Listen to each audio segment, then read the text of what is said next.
Assalamualaikum warahmatullahi wabarakatuh.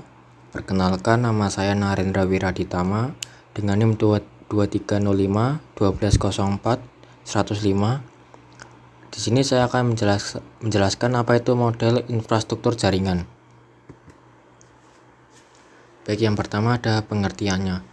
Infrastruktur jaringan merupakan sebuah kumpulan sistem komputer yang saling berhubungan, dihubungkan oleh berbagai macam bagian dari sebuah arsitektur telekomunikasi.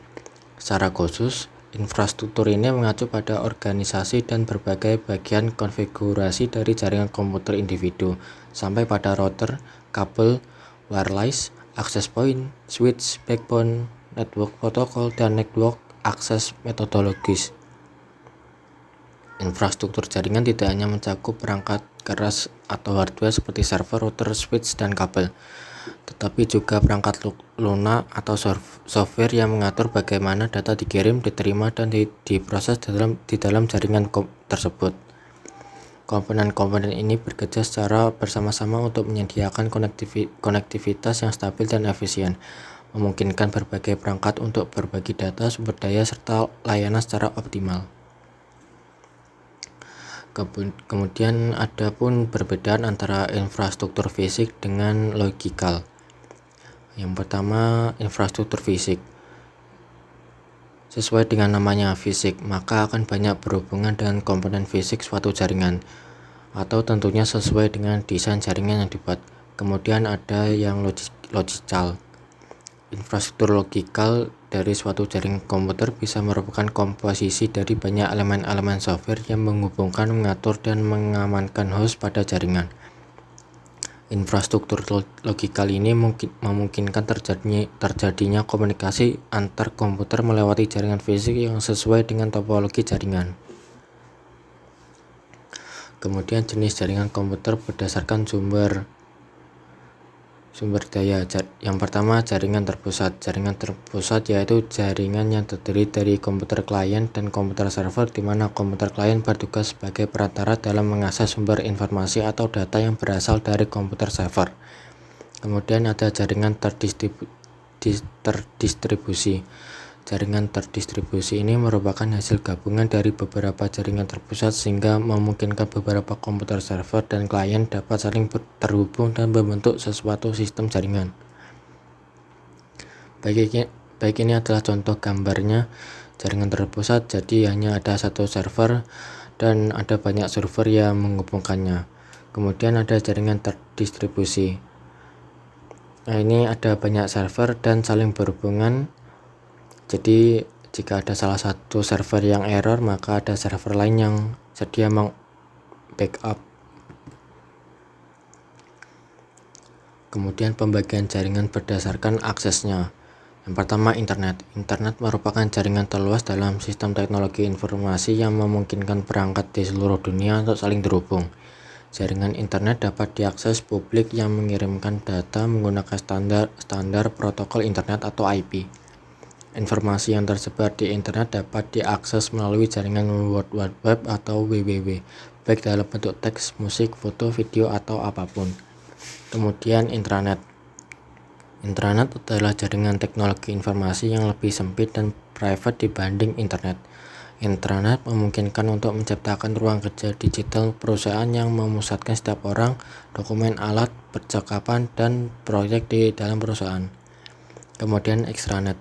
Extranet adalah intranet yang dapat diakses oleh beberapa orang dari luar perusahaan atau mungkin dibagikan oleh lebih dari satu organisasi.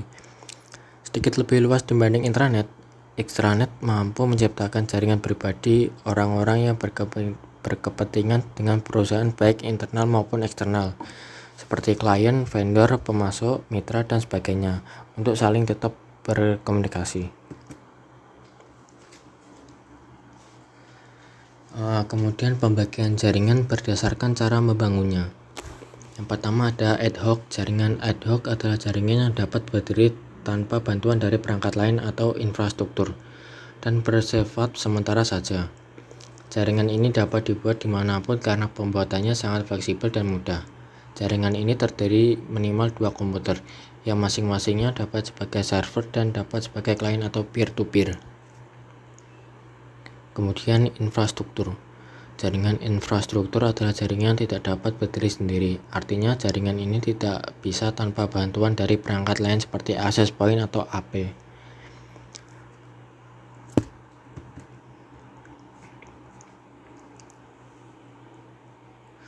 Baik, kemudian pembagian jaringan berdasarkan cakupan atau jangkauan geografinya. Yang pertama ada PAN atau Personal Area Network. Personal Area Network adalah jaringan komputer atau titik akses yang digunakan untuk berkomunikasi ke berbagai perangkat pribadi seperti komputer, ponsel, telepon, televisi, atau sistem keamanan rumah yang berbasis komunikasi data personal, ataupun perangkat komunikasi publik seperti internet. Contohnya adalah Bluetooth. Kemudian yang kedua ada LAN atau Local Area Network. Local Area Network atau LAN adalah suatu jaringan komputer yang hanya mencakup layar lokal saja. Artinya jaringan ini hanya dapat digunakan oleh pengguna di area LAN.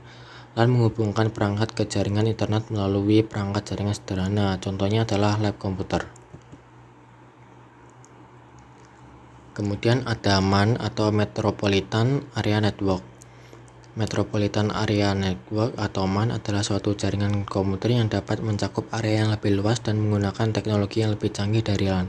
Jaringan MAN merupakan gabungan beberapa jaringan LAN yang mana menjangkau hingga 10 sampai dengan 50 km. Kemudian ada WAN atau Wide Area Network. Wide Area Network atau WAN adalah jaringan komputer yang luas cakupannya dapat mencapai satu negara bahkan benua. Jaringan ini merupakan gabungan dari LAN dan MAN yang wilayahnya dipisahkan secara geografis. Membangun jaringan WAN membutuhkan kabel serat optik atau fiber optik, kabel telepon, atau bisa juga menggunakan satelit. Oleh karena jangkauan yang luas, membuat WAN memerlukan biaya yang sangat besar.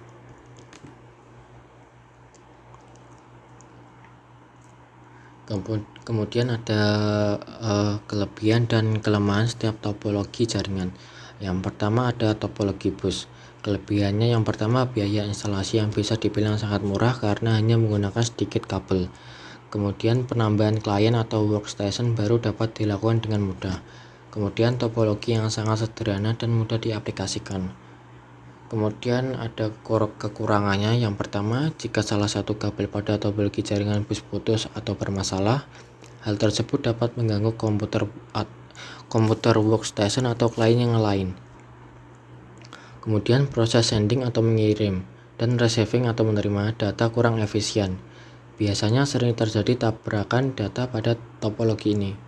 Kemudian yang terakhir, topologi yang sangat jadul dan sulit dikembangkan. Selanjutnya ada topologi star. Kelebihannya, apabila salah satu komputer mengalami masalah, jaringan pada topologi ini tetap berjalan dan tidak mempengaruhi komputer yang lain. Kemudian bersifat fleksibel. Kemudian tingkat keamanan bisa dibilang cukup baik daripada topologi bus. Yang terakhir, kemudian deteksi masalah cukup mudah jika terjadi kerusakan pada jaringan.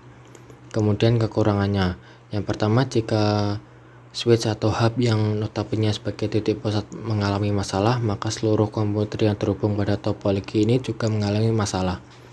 Yang kedua, cukup membutuhkan banyak kabel, jadi biaya yang dikeluarkan bisa dibilang cukup mahal. Kemudian yang terakhir, jaringan ini sangat tergantung pada terminal pusat. Kemudian topologi ring. Kelebihannya yang pertama, memiliki performa yang lebih baik daripada topologi bus. Kemudian mudah diimplementasikan. Berikutnya konfigurasi ulang dan instalasi perangkat baru bisa dibilang cukup mudah. Dan yang terakhir, biaya instalasi cukup murah. Dan kekurangannya yang pertama, kinerja komunikasi dalam topologi ini dinilai dari jumlah dan banyaknya titik atau node. Kemudian troubleshooting bisa dibilang cukup rumit. Dan jika salah satu koneksi putus, maka koneksi yang lain juga ikut putus. Terakhir, pada topologi ini biasanya terjadi collision atau tabrakan data. Kemudian ada topologi mesh. Kelebihannya yang pertama, jalur pengiriman data yang digunakan sangat banyak, jadi tidak perlu khawatir akan adanya tabrakan data atau collision. Kemudian besar bandwidth yang cukup lebar, dan yang terakhir keamanan pada topologi ini bisa dibilang sangat baik. Kekurangannya yang pertama, proses instalasi jaringan pada topologi ini sangatlah rumit. Kedua, membutuhkan banyak kabel. Dan yang ketiga, memakan biaya instalasi yang sangat mahal, dikarenakan membutuhkan banyak kabel. Kemudian ada extended start topologi. Kelebihan yang pertama adalah cukup mudah untuk mengubah dan menambah komputer ke dalam jaringan. Bahkan jikalau kita ingin menambah jaringan kris, kita mampu menambahkan repeater. Kemudian apabila satu komputer yang mengalami kerusakan dalam jaringan, maka komputer tersebut tidak akan mengganggu acara jaringan yang lain. Kemudian yang terakhir, kita dapat menggunakan beberapa tipe kabel di dalam jaringan yang sama dengan hub yang dapat mengakomodasi tipe kabel yang berbeda. Kekurangannya pertama adalah memiliki satu titik kesalahan, terletak pada hub atau switch. Jika hub sentral mengalami kegagalan, maka seluruh jaringan akan gagal untuk beroperasi. Kemudian membutuhkan lebih banyak repeater jikalau ingin menambah jaringan kris dengan jangkauan yang lebih luas. Kemudian lalu lintas data yang padat dapat menjadikan jaringan bekerja lebih lambat. Kemudian ada hierarchical topologi. Kelebihan yang pertama adalah topologi jaringan hierarki dalam implementasinya lebih mudah di manajemen karena adanya pusat node dalam tingkatan masing-masing. Yang kedua, dapat menjangkau jarak yang lebih jauh dengan adanya sifat repeater sebagai penguat sinyal yang dimiliki hub. Kemudian yang kekurangan yang pertama adalah jika ada node yang rusak, maka node yang berada di level di bawahnya akan terganggu. Kedua, harus memikirkan secara matang dalam mendesainnya karena membutuhkan banyak kabel untuk menerapkannya. Dan yang terakhir, sering terjadinya kolision atau tabrakan data. Baik, sekian presentasi dari saya. Mohon maaf bila ada salah kata. Wassalamualaikum warahmatullahi wabarakatuh.